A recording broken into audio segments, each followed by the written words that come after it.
the plan looks better. Zelensky commented on the 6-hour meeting between negotiators from the US and Ukraine. In Florida, the US announced progress in negotiations with Ukraine on the eve of Witkov's visit to Moscow. So now what will Trump's special envoy be able to bargain from Putin?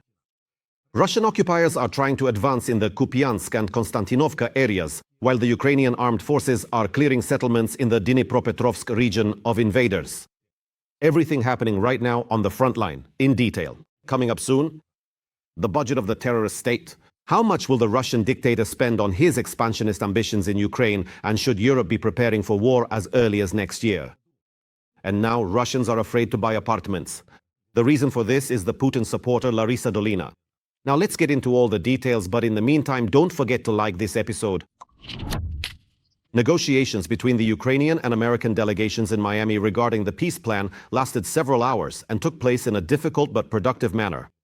The participants focused mainly on the issue of the territories of Ukraine occupied by the aggressor state. These are the details of the Sunday meeting that the publication Axios was able to uncover. According to the publication, NSDC Secretary Rustem Umerov had a one-on-one conversation with Special Envoy Steve Witkov. And today, Volodymyr Zelensky is expected to meet with Umerov in Ireland, while Witkov is scheduled to arrive in Moscow the same day for a meeting with the Russian dictator Putin. The Russians achieved success in the area of Kupiansk and Konstantinivka. This was reported by the Institute for the Study of War. At the same time, the Ukrainian armed forces are clearing settlements in the Dnipropetrovsk region of occupiers. More details about what is happening on the front lines are coming up in our military review. Greed that doomed the Russian occupiers. Near Berdyansk, during a special operation, Chechen Kadyrovites were sent to the afterlife, according to the main intelligence directorate. Right? Ukrainian partisans discovered that the valiant looters of Dondon had set up a scheme to sell the fuel they themselves had stolen. The bearded men were selling diesel at the same spot on the highway near Berdyansk. That very spot ultimately became their mass grave.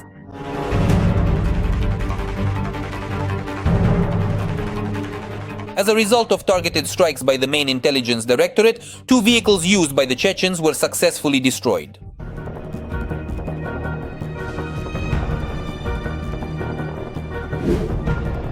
Furthermore, Putin also missed 2 more tankers from his shadow fleet this weekend.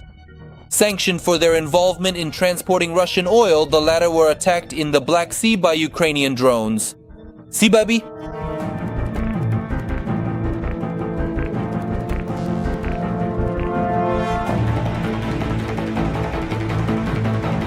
We encountered Ukrainian drones. Kairos tanker and Verat, I think so. The incident occurred near the coast of Turkey, but in neutral waters, so there can be no claims against us. How did it happen? It is reported that these were SBU drones, according to sources. But the sources, apparently, are not just ordinary ones, but very special, because they also leaked the video. And this attack on Russian tankers, well, de facto, not de jure, but de facto, Russian tankers will face simply some incredible consequences. We have finally decided to implement our sanctions on this issue. So we're attacking not only Novorossiysk, not only Tuapse, but also, accordingly, these tubs that are transporting oil. Well, or these ones in particular. Not transporting, but transported. Russians will find no peace, neither at sea nor on land. In fact, the armed forces of Ukraine are giving the occupiers no respite on every single section of the front, without exception.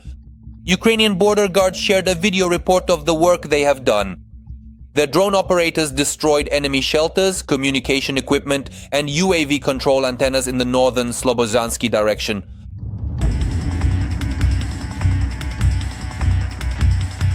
As a result, the enemy in this direction has effectively lost its eyes and ears and is temporarily unable to conduct full-scale combat operations. The enemy is not faring much better in its own rear either. There, in the vicinity of the village of Mokra Orlovka in the Belgorod region, our MiG-29 fighter from the Ghost of Kyiv unit carried out precision strikes on the occupiers' command post.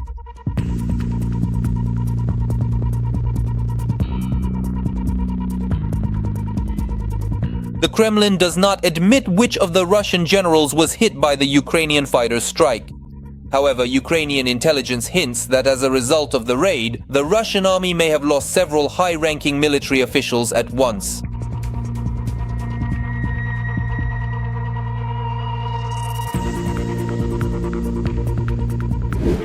Nevertheless, the Russian army continues to put on a brave face and desperately tries to prove to the whole world, and apparently to Putin first and foremost, that the so-called special military operation announced by Moscow is going according to plan.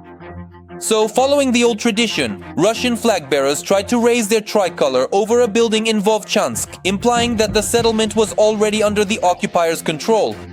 But there was a hitch. A Ukrainian drone disagreed with them. We are sending a signal to Vladimir Putin, and not just to Vladimir Putin, that all his stories about everything going according to plan, and that he is in a state of permanent composure, and that none of this affects him at all? Well, in short, his assessment of the situation is wrong. And here are unique shots from a Ukrainian unmanned ground vehicle, equipped with an M2 Browning machine gun in the middle of the night. It encountered Russian armored vehicles on the road. For the occupiers, the encounter was a complete surprise, and for the MTLB crew and the armored vehicle itself, it was their last combat mission.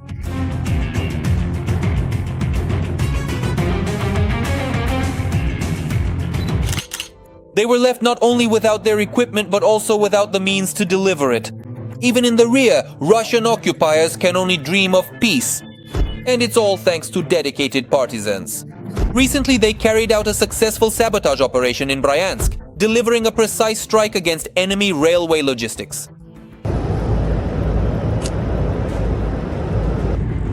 As a result, an electric locomotive used by the Russian army to transport military cargo was turned into a pile of scrap metal.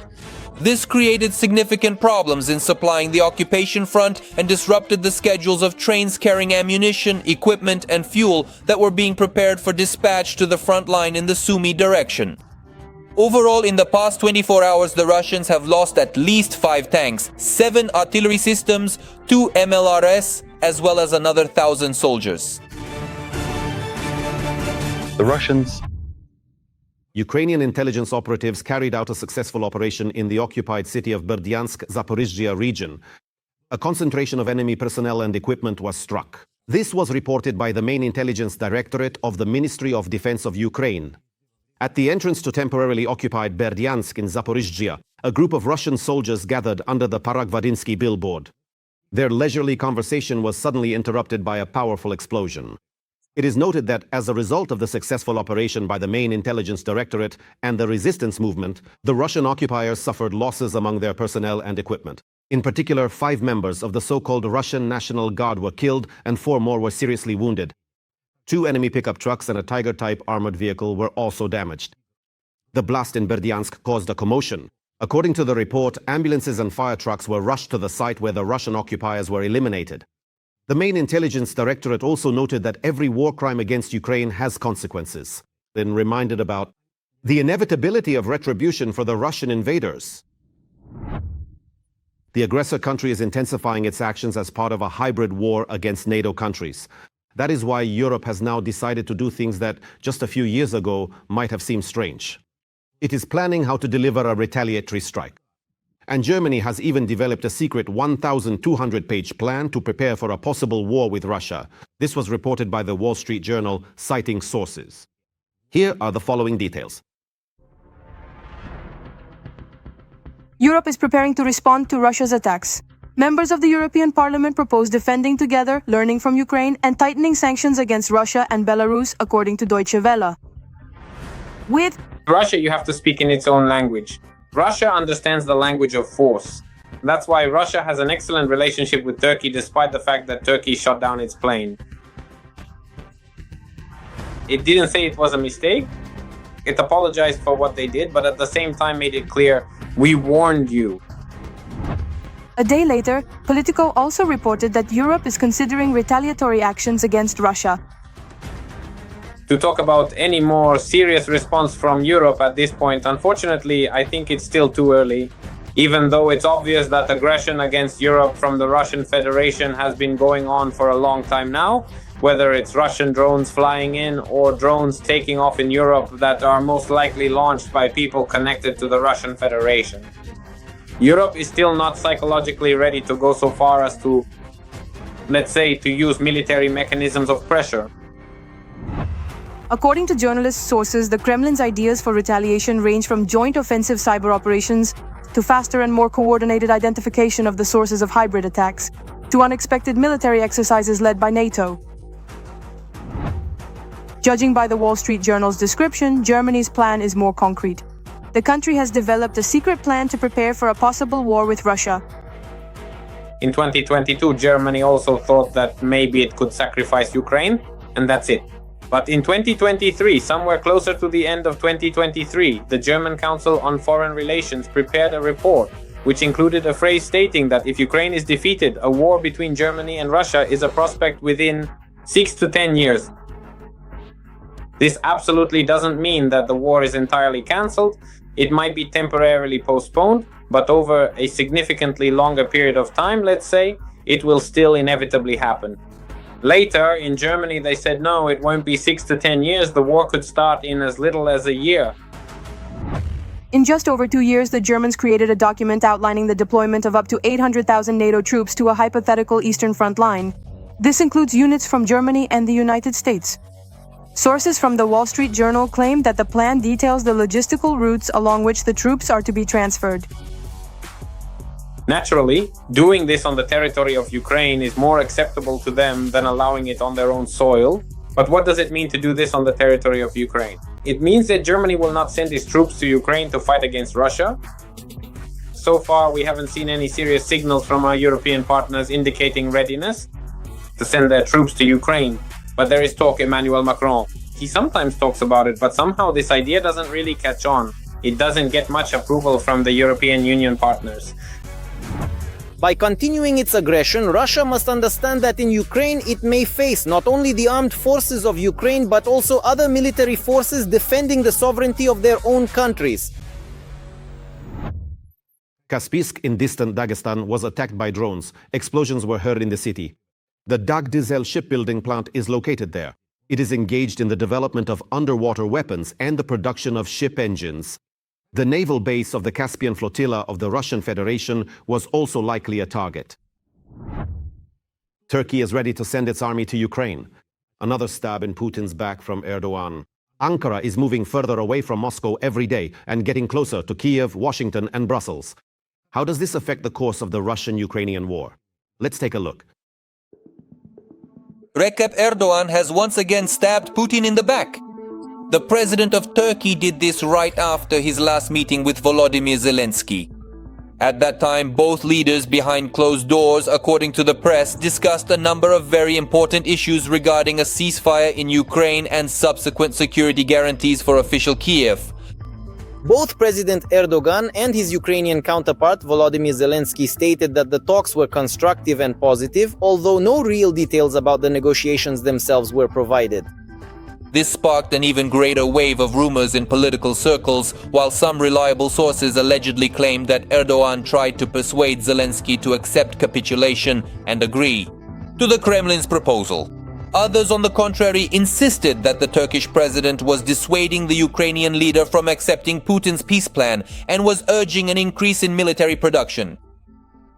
They also discussed growing defense cooperation, stating that the results of this cooperation will be seen in the future. And so, in fact, in the first few years of this conflict, Erdogan stated that he is essentially the only person who has good relations with both Moscow and Ukraine, is a NATO member, and also has close ties with Washington. However, as time goes on, it gets more and more difficult. And Erdogan is becoming less and less willing to continue his friendship with the bloody Russian dictator. After the latest sanctions imposed on Russia, Ankara can no longer buy oil and gas in the same volumes at reduced prices as before. Which means there is no longer any need to coddle Putin and Russia. Turkey has none at all. It is worth noting that in the past few months, Turkey's relations with Moscow seem to have cooled somewhat. Erdogan still communicates with Putin, but not as often as before. There have been fewer personal meetings. And one of the factors contributing to this is that with the election of President Trump, Turkey has significantly improved its relations with Washington, and especially Erdogan's personal ties with Trump have become very close. But for the Kremlin, the growing friendship between Trump and Erdogan threatens disaster. Without the blessing of the Turkish president, Russia could lose a huge portion of its grey imports and dual-use goods, among other things, which are actively brought in through Turkey. The process of restricting and reducing economic contacts with Russia is underway in all directions. Turkey has been the largest partner of the Russian Federation for a long time, not only in the energy sector, but also in terms of a simply colossal amount of economic interaction. But Turkey too will be cutting back. As for aid to Ukraine, it seems that Ankara is giving its companies the green light. After the loud statements from Turkey's Ministry of Defense about sending its contingent to our country, a number of Turkish companies simultaneously announced the establishment of joint military production. So it is quite possible that very soon at Russian oil refineries, deep in the enemy's rear, not only Ukrainian but also, until recently, Kremlin-friendly drones will be flying. Turkish missiles and drones. Every voice matters. Join our community, support independent journalism and help us bring you the truth from Ukraine. Become a member of Ukraine Today. Join us now. A record 40% of Russia's state budget for 2026 and the following 3 years. Putin is allocating to the war and the security forces. We will tell you which budget sectors will suffer because of the Kremlin dictator's expansionist ambitions. A third of the budget for war and record sums for the military sector since the Soviet era. Putin has signed Russia's budget for the upcoming 2026 year. The government will have to finance the amendments proposed by the president. And he had nothing to propose except tightening belts and increasing military spending. Nor could he. So, according to the document, about 30% of the budget is planned to be spent on the military, which is almost 13 trillion rubles. As the Moscow Times notes, this hasn't happened since the Soviet era. Also, just under 4 trillion is allocated to the national security category. This category funds the Ministry of Internal Affairs, the National Guard, Special Services, and the penitentiary system. All of these agencies, to some extent, are also involved in the war against Ukraine. According to experts, the budget simply cannot withstand such a burden. All these statistics, this is really quite significant. It reminds me of the late Soviet period, when they tried to improve the overall picture of GDP and inflation with some single, attractive indicator that looked good to them. Well, in short, you get it. It's all nonsense, really. Inflation is high, GDP is at 0, and apparently in the fourth quarter, it will even be negative. All the official figures they release are basically, well, it's not exactly outright fabrication, but they do try to embellish them with some separate positive indicator. But you can already count the good indicators in Russia on the fingers of one hand.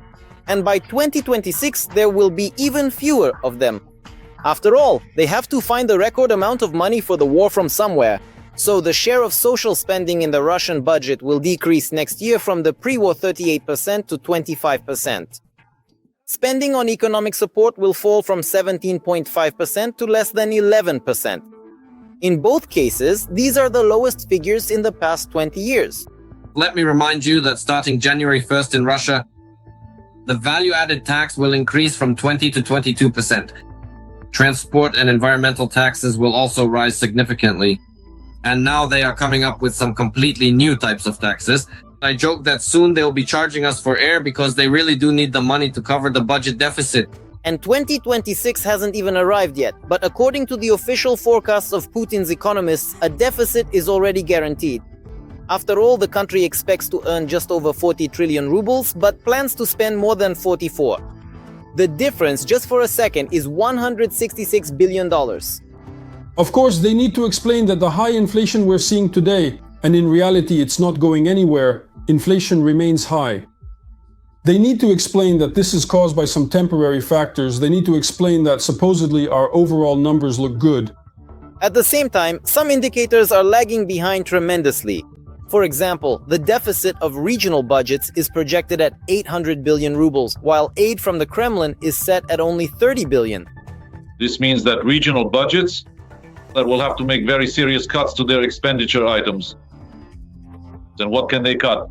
once again, payments to contract soldiers, since this is a very large part, a very large share of their regional budget expenses. Well, after that, they'll have to start cutting social spending. Spending on repairs and maintenance of utilities and so on. At the same time, experts note that the Russian budget was drafted over several months, and the risks factored in were only up to the beginning of autumn at most. But Trump, with his sanctions against Rosneft and Lukoil, created enormous problems for Russia at the end of the year. As for Lukoil and Rosneft, of course, the situation is difficult for Russia because these two companies account for almost 50% of total export volume. But despite all the obvious factors, officially everything is fine in Russia. After all, they try to shift the deficit onto the regions. In Moscow and St. Petersburg, as always, everything is fine. Which means they can write again a new report about economic growth. Here's an interesting point, for example, about GDP. That is to say, they could very well indeed show the actual undeniable real picture, which is that the gross domestic product has been at an absolute zero for the second or even the third consecutive quarter in a row. But despite this, they still managed to draw in something like a mere 0.6% so that they can confidently say, no, we are definitely not in a recession just yet. It's noteworthy that 2026, according to analysts with its initially unrealistic figures, might finally force the deep people to take to the streets. And this concerns first and foremost the residents of Russia's remote regions. All the wealth of natural resources that the Russian Federation as a state possesses, none of it is in Moscow. And the main wealth isn't even in the European part of Russia, but beyond the Urals. And these peoples, these parts of the Federation, they will inevitably ask the question, why should we keep feeding Moscow, which lives in luxury, maybe also St. Petersburg and a few other very large cities, while we ourselves live in poverty? Moreover, one of the most important factors fueling discontent will be the new taxation on small businesses. Analysts suggest that more than half of private enterprises will simply be strangled by the increased duties. Or alternatively, their owners will strangle those who came up with this idea. Russians are afraid to buy apartments. The culprit is Larisa Dolina. The greedy singing Putin supporter sold her apartment and gave the proceeds to fraudsters. But the system took her side and returned the apartment to the singer, who justifies Russian military aggression. As a result, the losers were the apartment buyers, to whom Dolina never returned the money. Details coming up, but for now, don't forget to like this episode and subscribe to the YouTube channel Ukraine Today.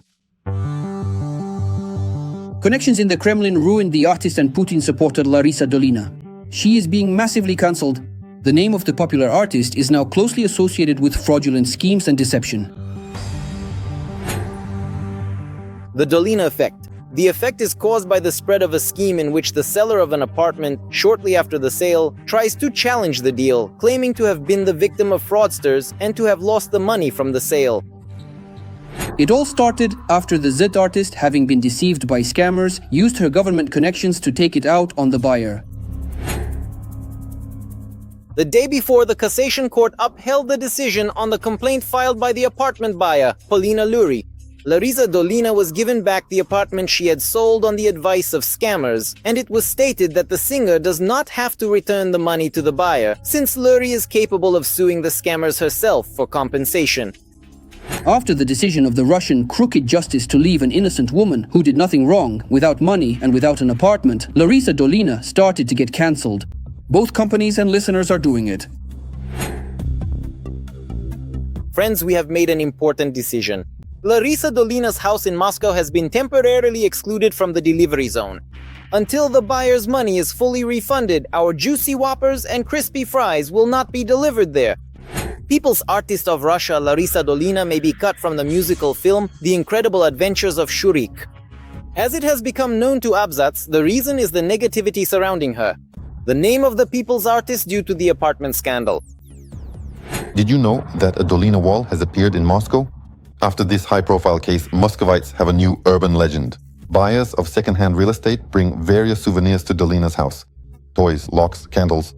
And the most interesting thing is that they bring slippers. Slippers are a symbol of home comfort. According to legend, if you bring them to Dolina's house before buying an apartment, the deal will go smoothly. The seller won't fall under the influence of scammers and later won't demand the apartment back. People also leave notes. Let's carefully see what's there. Old lady, don't be fooled by the two-room. Old lady, don't be fooled by the two-room. Let's hope that the Dolina wall really does help honest buyers. Well, I'll light the candles. May everyone's deals go through without returns or lawsuits. Right now, Larisa Dolina is taking over Russian social media trends. Not just the weather. Hundreds of Russians to one of her songs. Zetnitsi are demanding their money back for various purchases and trips, since they were under the influence of scammers.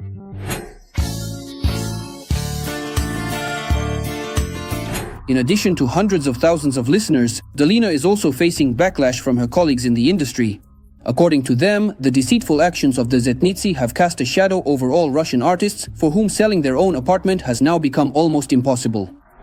Because of one so-called favorite singer of mine, Larisa Alexandrovna Dolina, I can't sell a single one of my apartments right now. I want to help my children with a house, and I've wanted to renovate my own house for a long time. Plus, I'm also doing repairs for my sister. And now, thanks to this singer whom I can't stand, and now, just because of this whole situation, I have to go through all these drug rehab clinics, go somewhere, I don't even know why. And it's all just so unclear. If the buyer finds out that I'm an artist, then apparently I might try to scam someone. There were even those who came to the defense of the singer-swindler. Just like Dolina herself, artists, Putin's entourage. Grigory Leps, Valeria, and Iosif Prigozhin believe that the singer did the right thing regarding the apartment issue. And as an argument in Dolina's favor, they cite her support for the war started by Putin. One might say it's some kind of conspiracy, a special campaign in her favor.